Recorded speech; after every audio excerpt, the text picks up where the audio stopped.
So basically what I've got ready now is I've got 3 rods ready. This rod is set up for a live bait. Doesn't matter, a pilchard, a threadfin herring, a grunt, a pigfish, a little snapper, anything that you'd like to use. Just a little different presentation. It's a simple 50 or 60 pound leader, a 1 ounce lead, and a like a 6 or a 7/0 J hook. I like a little bit bigger hook. The cobias have a little bit bigger mouths. I feel that you can get away with a little bit bigger hook and your hookup ratio is better. So that being said, that's one style that we'll use today. And then we briefly talked about this eel. This simulates a little mud eel or sand eel. This is a very good bait. You don't want to work it too fast, but you want to kind of snake it along through the water, create a swimming motion with it so it looks natural, like an eel kind of swimming in with the tide. You don't want to jig it or stop moving it, but you want to kind of twitch it along and snake it along. And they really like this. It seems like this is a bait that they frequently eat out here in the Gulf of Mexico as these fish migrate up and down the coast. And then this is what I call the destroyer, so to speak. This chugger is just basically just a modified big bass lure, so to speak. It's heavy. It weighs about 1.5 ounces to 2 ounces. It's got some upgraded split rings and 4X strong treble hooks.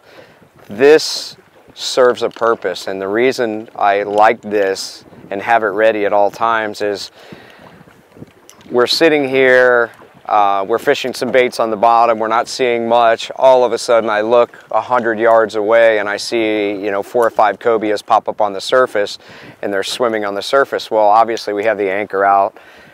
It's going to take a couple minutes before we could pull the anchor and get over to those fish, and chances are by the time we hurry up, frantically move and get over there, the fish are going to go down. Sometimes these fish only pop up for 30 seconds or 40 seconds, maybe a minute at the most, and they swim around and then they go back down.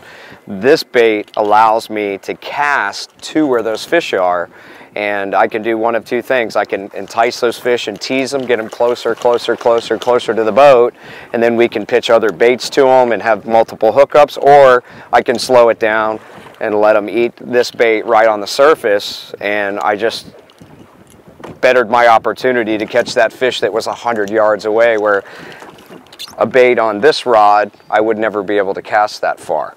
So and plus it's a real visual bait. When they eat this, they really come out of the water and eat it. It's a real aggressive bite, so it's a cool bite. So let's see what we can find. All right, do me a favor, go back and get me that trout and put it on that rod. Shine right here. Point right here. There's a big fish right here. There's like a 50-pounder right here with this one. Just leave that open, okay? Just put that trout on that rod. I don't know. Get me anything. That trout's in there. We'll get this other fish to bite.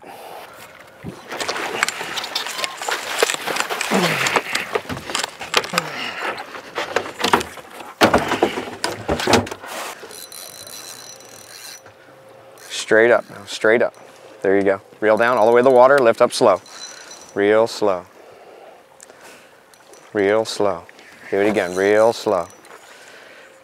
Do it again, real slow. Real slow.